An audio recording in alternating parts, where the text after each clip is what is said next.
Sa ngayon ay maputik at mapurak na ang patungo sa tabing dagat, sa baybayin.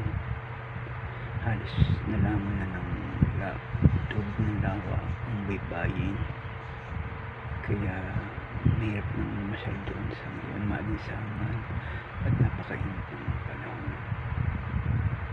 Ito po yung karugtong pamagat ng pasyal.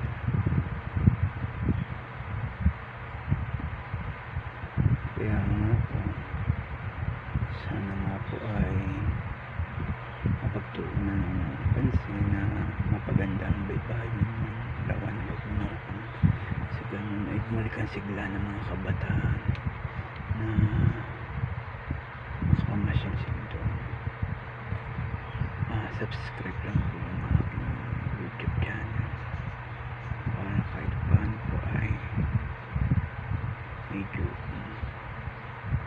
mag-enjoy naman